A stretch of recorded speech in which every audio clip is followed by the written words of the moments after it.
I would not bet Arch Manning to go number 1 in the draft. I think he's going to come back for another year. He doesn't need to run off to the NFL. I know I said I quit hockey, Bear. I actually have not quit. I'm making one wager every game. I mean, I like Utah, considering Cam Rising will be back and in the fold. Pour one out for Cam Rising. I'm willing to F around, Geoff, and find out.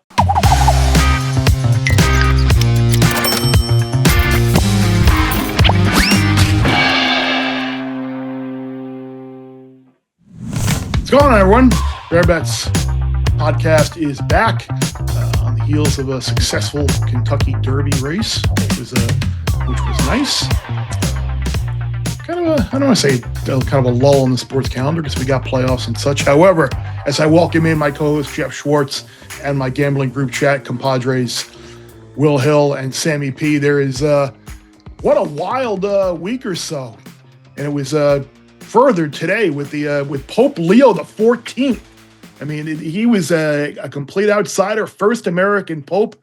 Someone said he was around 50 to 1 or so, and that did not bode well for my wagers on Tagle and Zuppi, thinking maybe you might get an Italian pope, but a long shot for Pope, or the first American pope, and that kind of continued a trend of what we've seen in the NBA so far this year, where these favorites have just been blowing leads and losing on their home court. If you're a money line parlay guy or a money line player, there, Will, these NBA games have been getting blasted, and you've been coming out a big loser. Oh, well, I guess depends what side of the money line you're playing, because, boy, there were some big paydays to be had if you just said, you know what, I'm going to throw some pizza money. I'm going to parlay the 2 dogs tonight. There's two games on. I just want to have some action, some skin in the game. Let me throw a couple bucks on the underdogs on the money line. My goodness, and not just that you're getting upsets. It's the way we're getting them. The first 2.5, 3 quarters, 3+ quarters look like what we expected. The favorites rolling, they're up 10, 15, 20. No big deal. We're going to get ready for game 2 or game 3. And then you blink, and then we get the upset. So it's not only the upsets, it's massive, massive collapses. The Celtics were up 16 with 8 and change left in the fourth. It missed 13 straight shots. It's funny because we talked about the NCAA tournament. It was all chalk. It was a little boring. Usually the NBA playoffs is boring and chalky, at least. If not boring, chalky. We know what we're getting. And the NCAA tournament is all these upsets and crazy finishes. It's like they switched bodies this year, Sammy. It's been a wild couple of weeks here.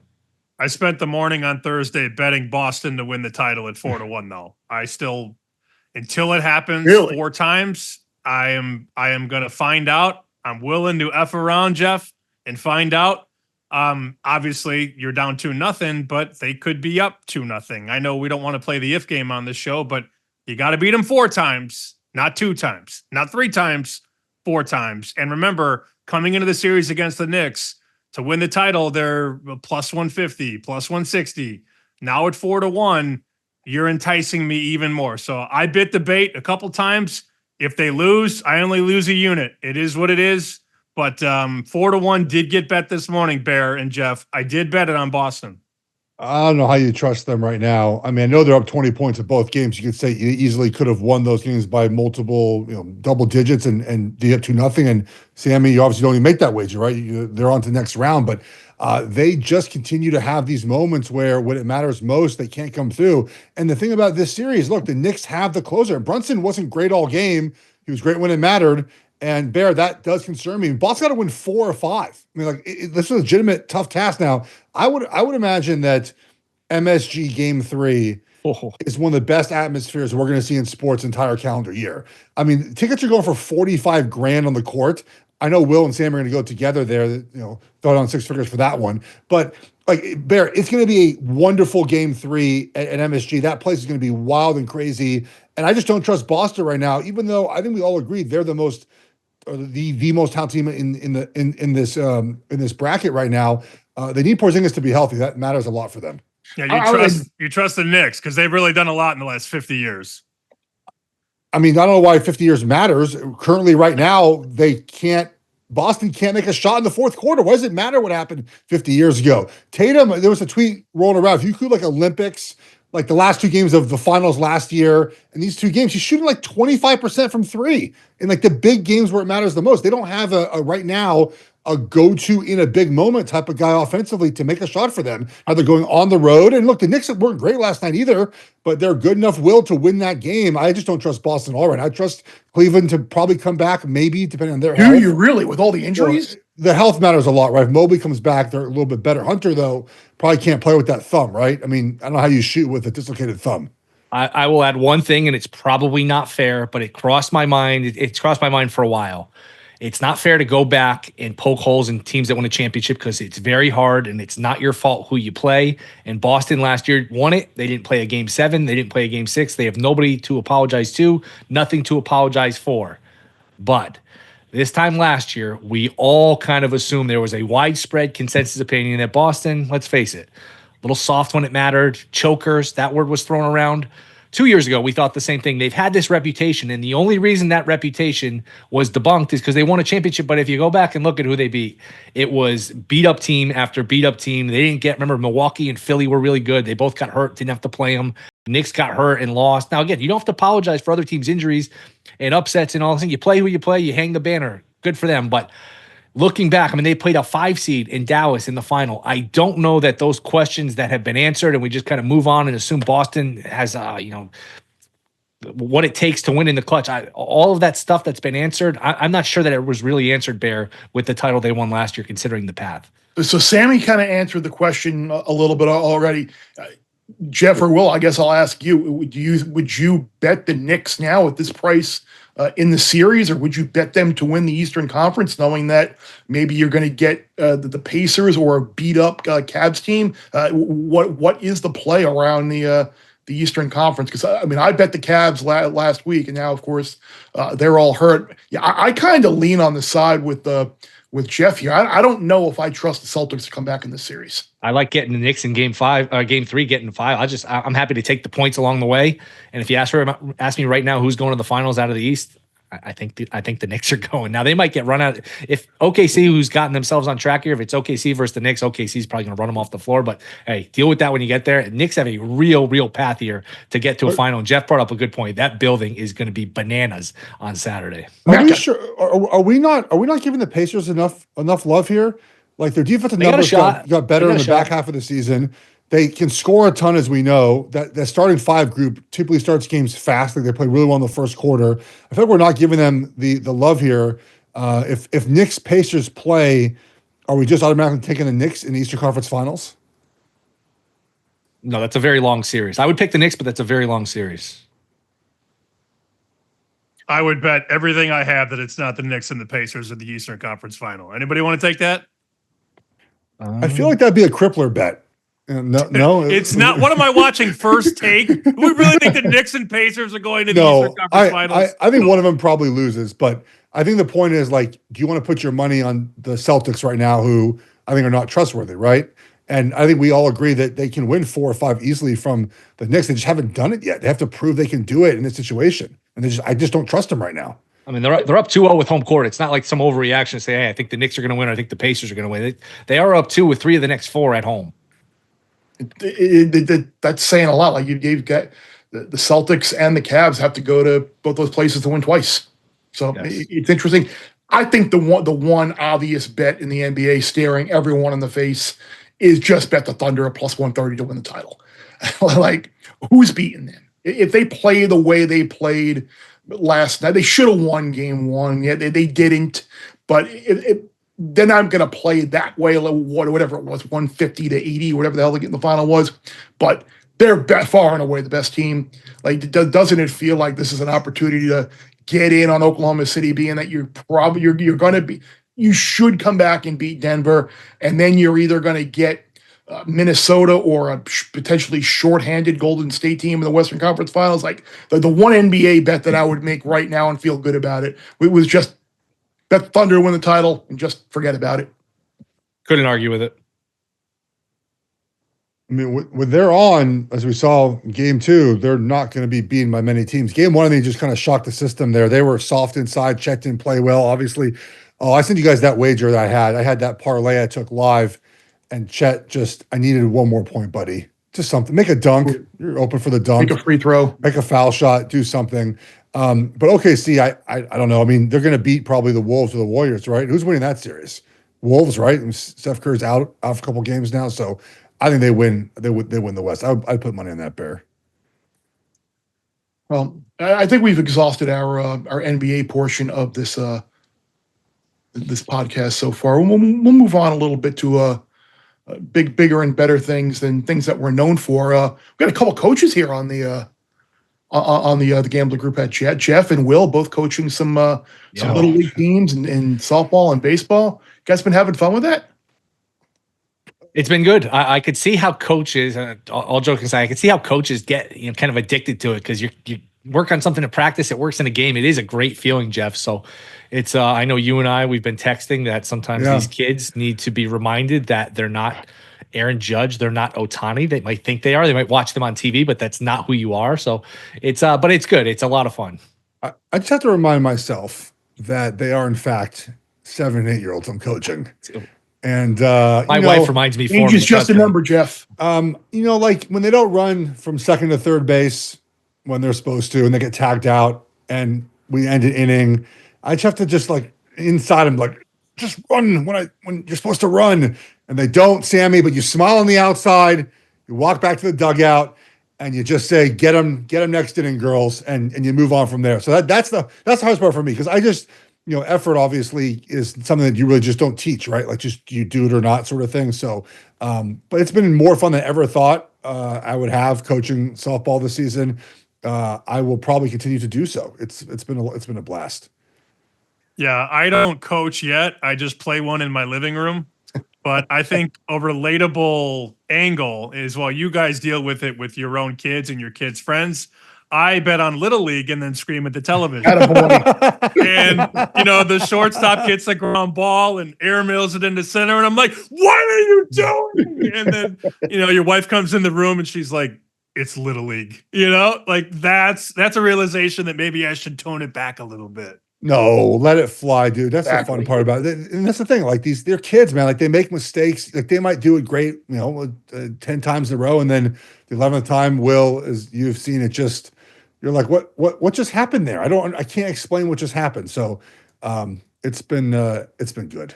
See, people, this is what people want. People want to know what the gambling group chat is really, but it's not always about gambling. It's about ridiculous right now. And it's a little insight into the personal lives of Will and Sammy. Will argues with parents too, which we should bring up. And Will could tell it's him and the parents and the coaches just don't get the Northeast comes out with him. That would be the same way. I haven't sworn at anybody yet, Geoff. I don't know. We've kept the cursing, at least from our staff. And I think you're coaching girls, I'm coaching boys, but yes. We got to remind these kids again once in a while. So, first of all, we had a scrimmage where I'm calling balls and strikes. They're arguing with me. And again, no cursing has come out, but geez. I did my first, bear with this. I did my first yell at an umpire as a spectator this week. I swore I would sort of never do it.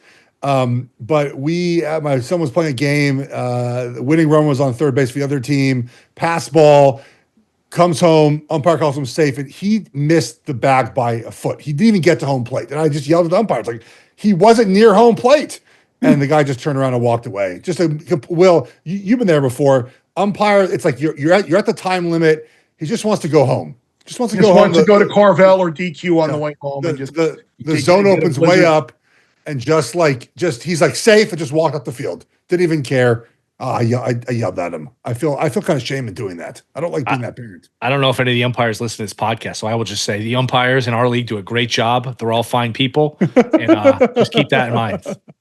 Well, speaking of fine people, I see you got your North Carolina hat on there. I know you were down in Chapel Hill area a few weeks back, and it's a good segue to our conversation here about some college football win totals. Carolina is 7.5 with Coach Belichick and GM Jordan, not spelled like Michael Jordan, the Carolina legend, the Bill Belichick's GM and chief of staff there down there now. 7.5 seems pretty high. And our good friend John Ewing over at BetMGM, I saw him tweet earlier today that at least at BetMGM, the largest number of tickets and the largest number of dollars have been wagered on North Carolina under 7.5. Yeah, how you feeling about the Tar Heels, Will? the easiest take, the easiest opinion to have is to say this is going to be a disaster. We know everything that's going on off the field. I'm going to be a little contrarian and go with an over here and say it's still Bill Belichick. I know he's doing whatever he's doing in weird interviews and books. I get that, but it's still Bill Belichick against, pick your ACC coach. I think there's going to be a schematic advantage there. I don't know. Yeah, exactly. I don't know the personnel well enough. We'll have to see. I think TCU's their first game late August, which is coming quickly. I am going to be contrarian here, Sammy, and go over. I realize all of the cases for the under, but I'll still trust here in Belichick. I've got him facing one NFL quarterback and two good teams. So why can't they get to 8 or 9? Agreed. And look, Belichick has dealt with a lot in his life. A lot of that obviously in New England, but if you can handle, the issues with all the suspensions for Brady, you can handle Gronk and him being in and out of the, locker room and being out partying. And I'm not even going to get into Aaron Hernandez and what that was like to manage, but it's nothing. Oh, I didn't actually. I got up to it and then I didn't. But there's nothing wrong with the players. Like the players have done nothing wrong. And I still think when you line up Bill Belichick against a 19 or 20-year-old quarterback, Geoff, he's going to win those battles more times than not. Look, I'm not saying 10 wins, not going to say playoff, but if everybody is saying under, you're really going to bet against Belichick to defeat a bunch of college quarterbacks? I think that's a silly idea. And that was one of the stronger angles with him in New England. What was that record that he had against like rookie quarterbacks or quarterbacks in their first start? It was like 26-2 or something like that against first-year quarterbacks. Look, we know that Belichick can coach, right? The issue in New England was he was bad on the personnel side, right? Like he just didn't bring in good offensive players over the years.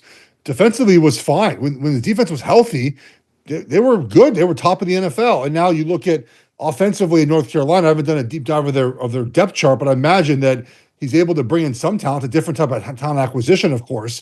But defensively, and just I think one thing too about college football, and we know this about college sports, it's often the mistakes that define a game more than a team winning a game. And Belichick's teams just aren't going to make those mistakes. More than good wins. Correct. And Belichick's teams, I would imagine, now maybe year one's a little bit different, but they're not going to make those mistakes, right? Like the 12th man loophole that Dan Lanning found at Ohio State. Belichick's going to find those things. He's going to find the things in the rule book that he can try to get a leg up on. So I think just schematically and tactically, you're going to have a good team. The question becomes, again, talent, right? I don't know if his team is talented enough to win all those games. I would imagine year one, there'll be situations where games are close and we'll kind of a coin flip of whether they win or not. But Sammy's point at the beginning is really accurate, right? They just don't have a tough schedule. And a lot of times you look at a schedule, you say, who's the best quarterbacks? They don't play any of them. They're going to win more games than not. And they did bring in some guys in the transfer portal to play quarterback. And that's why Michael Lombardi earns the big bucks down there. He's out there making the GM type decisions to build that roster. But I would lean with you guys here. I would lean over 7.5 here. I would not be racing to bet the under and think that this guy is going to fall flat on his face with the success he's had in the NFL. Obviously, some other big name teams are out there. I know, Sammy, you have a pretty strong opinion on Alabama this year. I just don't think DeBoer is cut out for the SEC. And I've heard this. We've discussed this. It's one thing to have your team in place like he did at Washington and just coach them up. But when you want to thrive in the SEC, especially at Bama, you got to win recruiting. You got to get in the mud. You got to deal with Georgia and Ole Miss and LSU and all these powerhouses. And I'm being told that that's not his strength. You also have seen a big departure of talent over the last 2 off seasons. So this is not going to be, let's be very clear, this is not a Nick Saban Alabama team in terms of talent. Now, he can coach up these 3 and 4 stars, sure, but he doesn't have the cream of the crop anymore. I mean, guys are leaving left and right for Ohio State and Florida and schools like that. So this is a big year for him. And we talked a lot about it on Bet Sweats, the morning show on the BetMGM network, about how they were ready to call for his head after every loss last year. Feinbaum was on fire. I can't believe this, man. Like they're ready to fire him after every loss. Imagine if they start out of the gate slow next year and you got the boosters demanding this improbable and impossible level for the next guy who replaces Nick Saban. It's not a fair shake for DeBoer. I would hate to be in his shoes. And I think you're going to see a lot of talent disparity where you're going to see slowly other teams in the SEC this year and next year are going to have better players than Alabama. SEC opener at Georgia. They go to Auburn, go to South Carolina, open with Florida State, who I don't think is going to be very good. So I certainly can get on board your under 9.5. And I got a column up on foxsports.com that I just fired out a bunch of random teams that I like their season win total. We'll talk about a couple of them here. Anybody else hopping on board the Alabama under 9.5 with Sammy, or feel differently about that? I don't have any opinion on that, but I boy, last year you could have gotten, and we talked about this on the air, off the air, some real great numbers on these conference futures, just because the nature of college football now, NIL, the portal, the turnover, where we could think we know these rosters, these teams, these schedules. There's so much uncertainty where it makes for some real liability for the books to hang numbers here, to hang these real long numbers, especially one conference that was interesting is the Big 12, because Arizona was 75, 80 to 1, just top of my head. Colorado had a huge number. They almost got in that title game, which, that would have been nice. Utah at 10 to 1 to win the Big 12. That's a conference. Look, I haven't done my homework on all of these teams. I'll be ready to go here pretty soon here as the season gets closer. But Utah, to me, at 10 to 1 is interesting. And I don't know. Let's just get some clicks. Is Colorado 18 to 1 live? I know Dion and all of the stuff. He's had a habit his first 2 years at Colorado of overachieving. Say what you want about him. I know Sammy's not a big fan, but I'm a fan of Coach Prime. I think them at 18 to 1 is at least worth looking at here in the Big 12. Well, wait, hold on. I mean, I like Utah, considering Cam Rising will be back and in the fold. I mean, we can't wait for that, right? Pour one out for Cam Rising. I have nothing. Number one of the Bear Bets podcast. Our favorite reporter still has him questionable for week 1, by the way, even though he retired. This is nothing. I'll speak for the whole show here. This is nothing against Cam Rising. It's against the reporters that were covering Cam Rising. Yeah. What a joke that was. Play. Ooh, he could play. I think Geoff said it best, though. We had Rising info before anybody else, and we didn't win any of the bets. No, it did not matter. It's in either direction. He was playing. We bet on Utah. Utah lost, or the other way around. He wasn't. The Oklahoma State game was the worst, where we got information like Monday he wasn't going to play, and then Oklahoma State just laid the fattest egg of the entire year. I'll tell you what, Utah's offensive line might be one of the best in the country this season. Their 2 tackles will probably be first-round picks. They have a guard. Like, they're going to be, I think, a legitimate team offensive. They have a new offense this year. They're going to incorporate some newer ways to play offense, which will be nice. And we know defensively Kyle Whittingham can coach that team. So I think there's value there on Utah to win the Big 12. I think that's the one conference out of all of them has the most variance, right? I mean, the Big 10 feels like, Oregon, Ohio State, Penn State. The ACC is probably the Clemson, Miami, Bear. I mean, I don't. Who else are you going to wager on there? SEC is the same 3 or 4 teams, so it does feel like the Big 12 has the most, maybe up in the air, and you can find some value in those futures. Yeah, I'm curious. Like, one of the teams that's going to be really highly thought of in the Big 12 is Texas Tech. I mean, they've done a ton. In the transfer portal, brought in a bunch of players, and same thing in the basketball program too. They are all in the pay for play era, and their win total is 8.5, and it's minus 115 at FanDuel. I'm not sure I'm looking to go over 8.5 with this team. Now, you look at their road games: Arizona State, Houston, Kansas State, Utah, West Virginia. They were 6-1 last year in 1-score games, so they were pretty fortunate with that road schedule and close game luck. I think Texas Tech's going to be a very trendy team this year to maybe win that league. I think they're going to be a bit of an underlay, and I think under 8.5 is probably a good way to go with the Red Raiders. You mentioned about the SEC. Like, I might be drinking a little bit of Kool-Aid here, and I might be looking for a little bit too far down the board, but I really like Auburn over 7.5 wins, and I just saw they're 35 to 1 to win the SEC. They gave games away last year against Oklahoma and Missouri. The offense struggled, but you bring in Jackson Arnold, you bring in Eric Singleton to the wide receiver room along with Cam Coleman, experienced, deep offensive line. You got the automatic non-conference wins. You got to open with Baylor, who you can go to Waco and potentially win. The middle to late part of the SEC schedule is kind of manageable. I don't know. I'm pretty bullish on Auburn this year, over 7.5. So I know Sammy's down on Alabama. I'm up on Auburn, so of course everyone in Tuscaloosa is going to hate us, and everybody on the prettiest little village on the plains is going to love us, right? That's fine. We're here to be hated. Everybody hates us. They love us when we win. They hate us when we lose. That's the name of the game. I wanted to volley this team at people because I was talking to my buddies at the Superbook, and this quarterback, Lenora Sellers, is getting a lot of money for Heisman.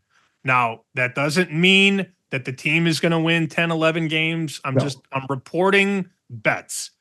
That said, though, if you connect dots and people are betting Sellers, they're probably thinking South Carolina has a pretty good track to, be a player in this conference. And if Alabama's down and if LSU is down and some of these other teams don't live up to the hype, is South Carolina at 25-1 the worst idea? We can shoot it down if we want. I'm just asking the question. Geoff, I'll let you go first. I mean, by the way, Sellers is now 8-1 to be the first pick in the draft. He was, I think, 3,500 like 2 weeks ago. So kind of wild how fast. A lot of the bigger conferences end up being won by the teams that have the most talent. Like it just comes down to that. I just don't know if South Carolina has the talent to win the conference. Now, look, their schedule, I'm looking at the schedule right now. It's not bad, right? At LSU to be hard. They got Bama at home. They go to Ole Miss. They go to A&M. That 3-game stretch, that Bama, really 4 games. It's a 5. Geez, LSU, Oklahoma, Bama, Ole Miss to A&M. Like, it's just, and the end with Clemson. I know Clemson doesn't matter for the opening with Virginia Tech's not going to be easy either. I have trouble betting on the teams that just aren't as talented to win conferences. I mean, you have to have a lot of things go wrong for you to win. Now, the number, to Sammy's point, is probably better than you're going to get anytime this season, but that is my concern. You mentioned the number 1 overall draft pick right there with Sellers, and we saw that a couple weeks back about how he went from 30 to 23 and now he's like 8 or 9. I wouldn't chase that at all. I wouldn't suggest a bet in this market because we know it's going to be a quarterback. I think we can wait on. The only thing I would say doing or not doing, I would not bet Arch Manning to go number 1 in the draft. I don't think he's leaving Texas. I think he's going to come back for another year. You look at what the family history is there with Eli and Peyton. That they don't need the money. He doesn't need to run off to the NFL. I wouldn't bet Arch to be the number 1 pick. I mean, now look, he could go out and throw however many yards and touchdowns. Texas could win the national title, and he would be completing 70% of his passes or whatever. But I don't know. I'm not thinking Arch runs out and he goes to the NFL next year, though. Will. Yeah, I mean, there's a couple things here. You're tying up your money for basically a full calendar year for a bet that's probably not going to win. And the hold of these markets is just not great when you look at, and we talk about this all the time, Sammy, when there's no option, when it's a one-way market and just, hey, who's going to be the first pick in the draft? Well, you can bet the yes, but you can't bet the no. That should raise an antenna. Mm-hmm. So I'm not cutting in line to bet any of this stuff. Yeah, that said, if we were to find out that Arch was going to declare, I would hammer it. Because if he does declare, Bear, he's going 1, right? Like, I don't think that's the debate. The debate is, does he come out or not? Which, ironically enough, is the same debate with Sellers. He doesn't have to come out. He's going to be a sophomore this year. Granted, a redshirt sophomore, but he doesn't have to come out either. No. That doesn't seem like it's a market I would bet anybody right now, especially the Mannings, I'm not betting Aller ever. No, that's just ridiculous. Not Manning, not Nussmeier, not Sellers, because you could probably get those prices in September or October. Why would I bet that in May?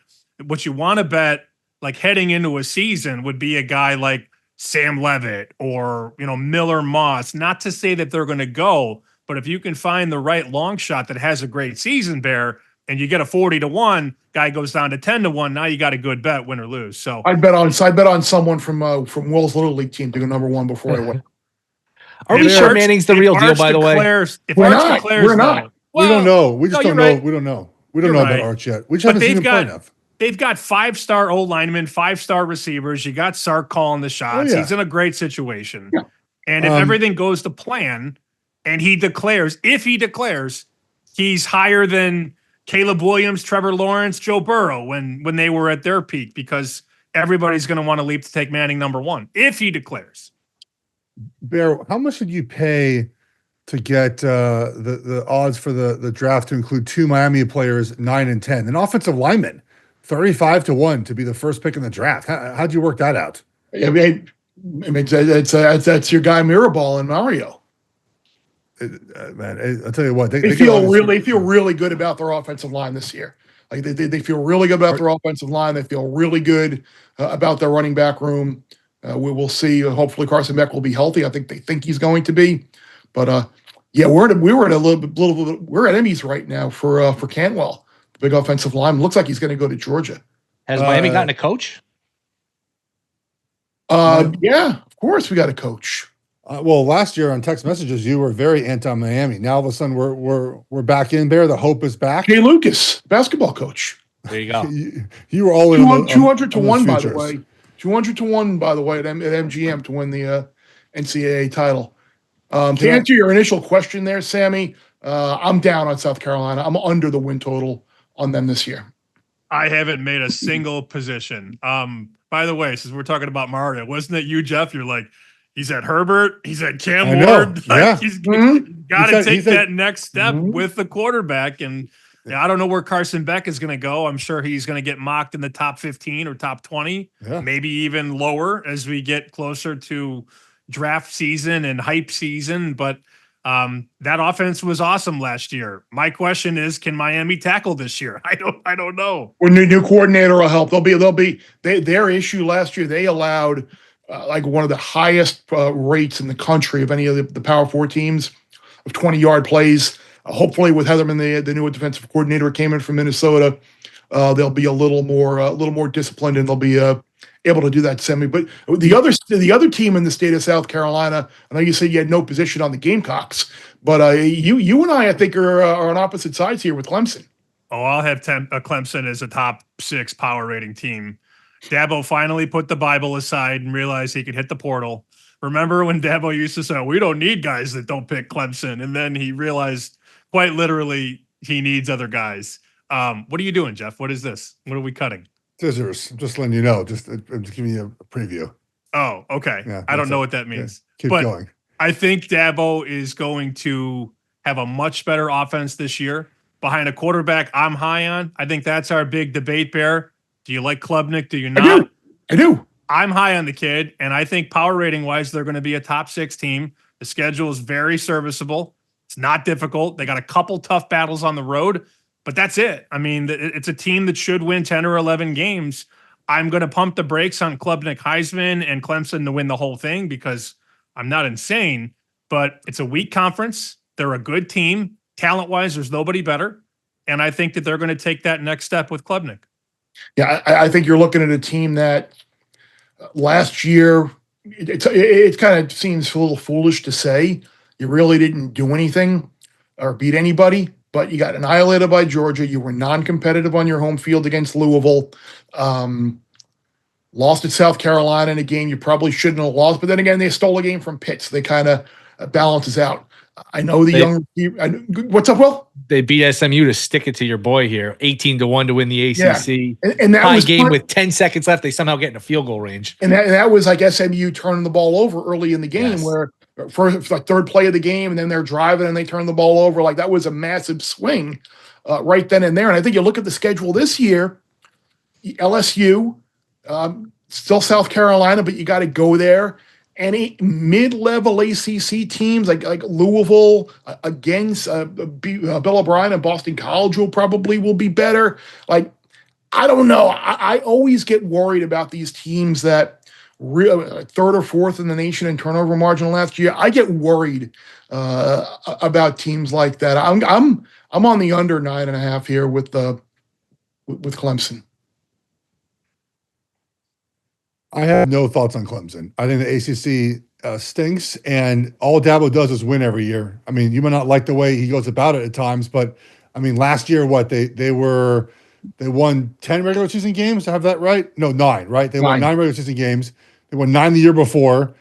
They won, I think 10. I'm looking at the final record, but I think they won like 10 the year before, and then 10 and 9. I mean, all they do is win a ton of games. So I don't know how you bet the under on Clemson unless you think just this is the year when it all comes crashing down, or the ACC is just so much better this season, Will. Well, with NIL and the portal taking that next step a few years back, Dabo was very hesitant, to be completely serious. He finally realized, I think somebody got in his ear and said, we need to do what other teams are doing. Yeah, like you're no longer just getting the best recruits every year. Now, on the defensive line, Bear, they always get those guys that they develop and put in the NFL. But in terms of bringing in offense and developing offense, the guys they were recruiting were not panning out or they were leaving. So finally, somebody in Clemson realized, hey, we need to play this game too. And I think that was what I was told a couple of weeks ago. Wait till you see these skill players at Clemson. That will be seen either good or bad in a few months, but that's what I'm banking on, that they finally have enough talent on offense to match the talent on defense. This is like talking about food when you're hungry, because we don't have these games for a while now. I'm getting so excited to think about these games and schedules and futures, but we still got a ways to go here. We do. Something we're gonna have pretty soon is WNBA action. We're gonna have WNBA. But we were talking about this in the gambling group chat yesterday, and another off the beaten path topic. Is Cameron Brink, is she eligible to win Rookie of the Year? She only played in 15 games last year. What is there for the NBA? Everyone's just assuming it's going to be Paige Beckers, but like we got to get to the bottom of this. I need to tag the WNBA commish. I thought, by the way, I thought you were untying a present. That was your cat's tail. It's your cat. That was Axel. Actually, speaking of food, what the mistake was, I left the cat treats up here because both of them came in when we started. So I put some treats down behind the chair, and I did not put them away. And then Axel decided he wanted to use me for some more treats. So yeah, that was the tale of Axel. Star. Don't get out of the Cam Brink question there, Geoff. I mean, look, if she's eligible, I think she'll win the award. Over I Paige? think she will over Paige, but I don't know if she's eligible, right? I mean, does the NBA allow you to play a little bit your rookie year, get hurt, and win the award? I thought so. I know baseball does, right? I think so. I'm Googling WNBA ROI eligibility and getting nothing. Oh, we got to tag Kathy Engelbert and find out. Oh, we know what the crazy thing was. Here's a ridiculous thing. Caitlin Clark was 20-1 to win Most Improved Player. What the hell is she going to improve at? How can she be Most Improved Player? That's you talk about lighting money on fire. Why would you even post that? No one's gonna bet that. But Angel Reese was 20-1 to win Most Improved Player. If she could make a layup, I think she might be live there. If is a big word. Bear, are we going to go to a Sun game this year? We're both Connecticut guys. We got to go to Mohegan, hit up some Michael Jordans, and take in a game. This is long overdue. We really should. Angel Reese is going to be down, I think, Geoff. Angel Reese is now 9-1, by the way, for that. Clark is 12-1. People are they're thinking like a Bear. Put some money down on that. Think about this too. If we pick the right weekend, I can pull the brisket off. It can cool for 3 hours, which is my drive from Boston to Mohegan. We can eat parking lot brisket at the game. Look, my kids are at camp all summer in July. So you pick out a home game. I'm flying to Hartford, Bear. I can fly to Hartford. Is that where I go? Yep. Can I get the name of that camp? What camp is that? Where they just take your kids for a month? What camp is that? It is. It's interesting because you can't talk to them either. So you just don't talk to your kids for a month, and it's a weird feeling when, we just talked about earlier, your life sort of revolves around your kids' schedules, and all of a sudden, your kids just aren't around, and your wife and I look at each other like, what do you want to do today? Just do you want to go to dinner on a Wednesday night? It's a very odd feeling to just sit there and have nothing to do essentially for a month. But the kids love it, so they want to go. We don't force them to go. Speaking of wife, what do you got planned for Mother's Day weekend? That's this weekend? Yeah, it is. Wait, it is this weekend. She's going this weekend. Yeah, right, Sammy. She's going to the beach, I think. But next weekend she's going to EDC in Vegas. So that's her Mother's Day present is that trip, I believe. So that counts. Yeah, I couldn't pay me money to go to that thing. Moving on. Anything else in the? Will what do you and the kids got planned for your lovely wife? It's a great question. One you don't have an answer for right now. No, it's just a great question. That's all. There's no great answer, but there's a great question. Sounds like it's this weekend already. The friendlies of Naugatuck is getting a visit on Sunday. No, actually, J Tim's the dinner part is figured out. So just got to come up with a gift and everything, and then actual mom. So it's Geoff knows this. When you've got a wife and you're married and your kids and stuff, that Mother's Day is a multifaceted job. Speaking of multifaceted, our multifaceted sports knowledge betting game of the summer, the Other Sports Cup, was a resounding success week one for your boy. Freddie Freeman, MLB 600, got it done for me.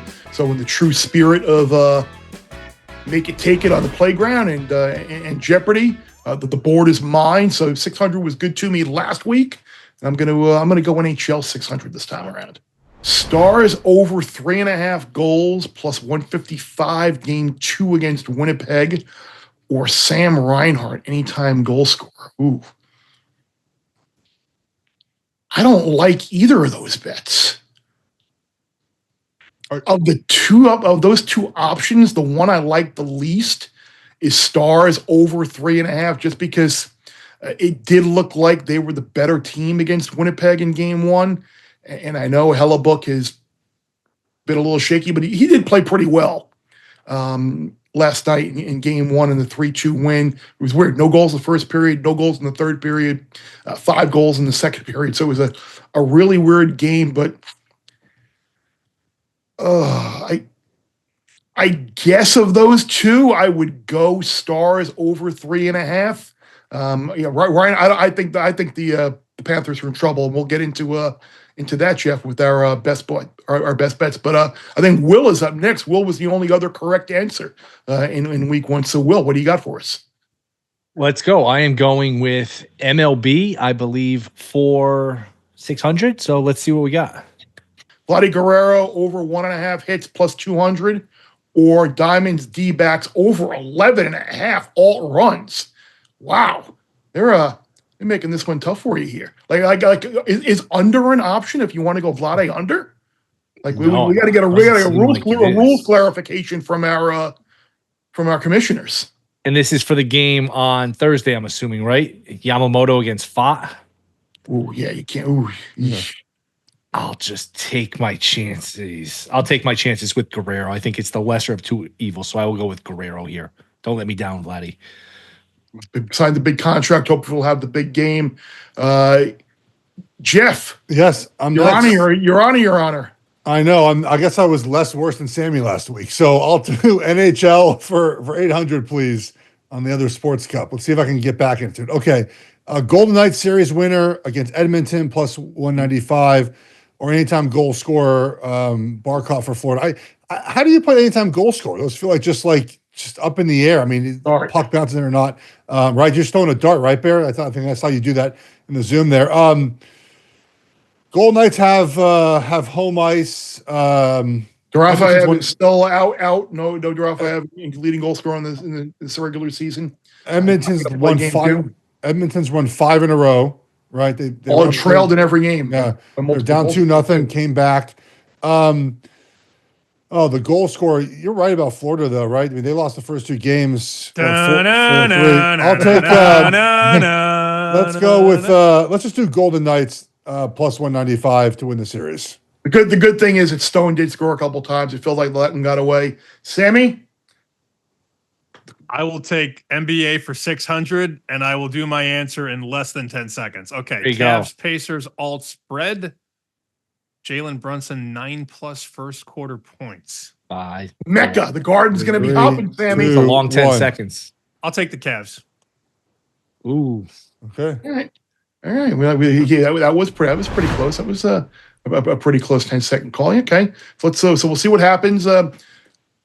Well, I can't say next week, so I'm not going to be here next week. I'm going away. I'm going to miss the fun for the next couple of weeks. I'm going to be you have to send me some updates, and I'll get them at some obscene hour in the middle of the night over in Europe. Be careful what you wish for.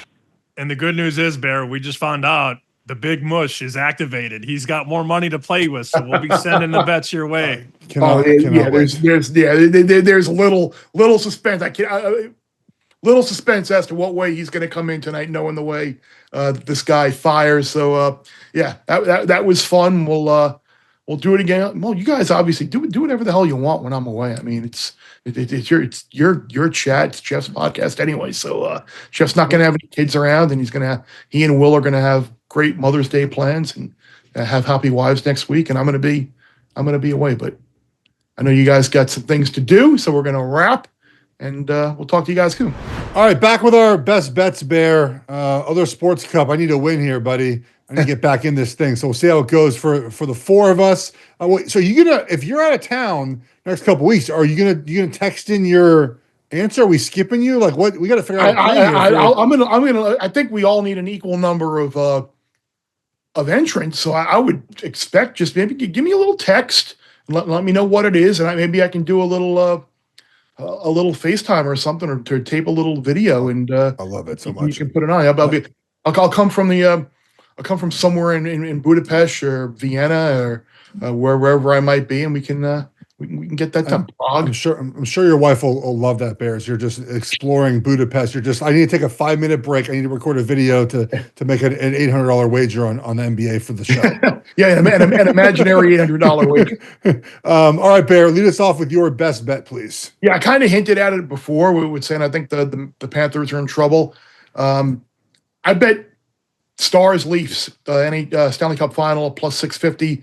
This Leafs team does look different mentally. I think more so than talent-wise. I think Craig Berube has given them a little bit different of an identity. And I mean, maybe Woll will not play as well moving forward, but he played really well in Game 2 when he knew he was going to be the starting keeper with Stolarz out. So I think this Leafs team is talented. I think they're mentally tougher than they've been in the past. In Florida, just looks a step slow. And maybe that's just a lot of hockey from the last couple of years adding up and causing them maybe to maybe not be at their best right now. Everything bad that Florida did during the regular season when they kind of slumped towards the end of the year, it's kind of resurfaced here. Bobrovsky hasn't been great. Defensemen are getting caught in bad positions. So give me Leafs Stars a plus 650, especially now with Robertson back for the Leafs. They took home ice from Winnipeg last night, and you would expect that Heiskanen will be back at some point as well. So I think Dallas is the best team, and we'll see if they get there. You could get Rantanen at plus 550, by the way, to win the Conn Smythe. And you could have gotten him at 11-1 yesterday, and I didn't get it. I feel like I still feel like it's bettable, right? I mean, I know that, or you wait one more game, he doesn't have a hat trick, and you get a better number in 2 days? As long as his price to win Conn Smythe is longer than their odds to win the Stanley Cup, it's still bettable. Which it is, right? Or Which it is. I just think that now, obviously, you can wait a game if they lose Game 2, and then you end up with, I don't know, the Oilers win Game 2, and McDavid goes ahead of them. Yeah. There's ways to maybe play that. By the way, just FYI, I've been playing this. I know I said I quit hockey, Bear, on a text thread. Yes, you did 2 days ago. I actually have not quit. I'm making one wager every game. The loser of the previous game scores the first goal in, I think now 29 of like 44 games in the postseason. It's been a good wager. So the team that has lost the next game scores the first goal. You can wager on that in some sports books. So go ahead and do that. All right, Bear. My best bet. I'm taking Caitlin Clark to win the MVP. There we go. The NBA. It all comes back to our WNBA conversation from before. Look, I just think she's going to have an incredible year with teammates that can catch passes and score, Bear. And she's going to average a double-double at least on the rebound, on the assist and obviously point side of this. She can get over 20 points that put her in the top 3 in scoring, give her 10 assists a game. You can wager an over 9.5 for the season average. You add in 6 or 7 rebounds a game. Fever are going to be good this season. And I just think she's going to win the MVP. And you probably don't get a better number than this now, right? Start the season. She starts hot. The Fever are going to be really good, in my opinion. And this number just sort of craters down throughout the year. So we'll take it as is right now. Caitlin Clark to win the MVP plus 220. Yeah, and I think obviously A'ja Wilson in Vegas will have a lot to say about that kind of a new, rebuilt, restructured Aces lineup after the early playoff disappointment from a year ago. So she obviously is still a big factor in that. I mean, but maybe it's a situation where you can play both Wilson and Caitlin Clark at plus money and odds are one of those probably will win. Yeah. Just like we planned this podcast, starting with the Pope and the NBA and ending with WNBA. I mean, let's go. That's the beauty of it. But hey, gotta cover everything, buddy. Exactly, cover everything. Talk about what the hell we're doing in the chat. It's the one thing people always loved when you get the non betting stuff and you talk about other things, whether it's travel or food or what you're doing. I discovered that in my previous podcast. Like, people love the ranting about that. So we need to do more inside the group text. What's really going on? Not all of it, though. Not just betting. So of course the betting will be there, but we want to humanize ourselves to everybody out there. All right. I don't know if we want to do that or not, but I might be pushing it. But all right. Well, we'll talk to you when we talk to you. I'm away, and have fun in Europe, buddy. I will. We're jealous. I'm looking forward to doing a lot of walking and taking in the sights and some good local cuisine. And I'll leave the podcast in good hands with you and Sammy and Will. The food is so good over there. It is. Yeah. It really is. I'm jealous. I know. Very, very curious about it. Okay. And then probably I'm sure there'll be some good. It's good Italian food pretty much everywhere, I think, over there. But we'll see. We'll see. I'm curious to see what the local Czech and the local Hungarian and the Viennese cuisine may be. So, all right. Appreciate you listening again, wherever you get your podcasts, Apple, Spotify, checking us out on our BetBets YouTube channel as well, as always. Thanks to Sammy. Thanks for Will. Thanks for Geoff for all of the fun, the entertainment, and the humor. Hopefully we make you some money. And last, certainly not least, always remember, the less you bet, the more you lose when you win.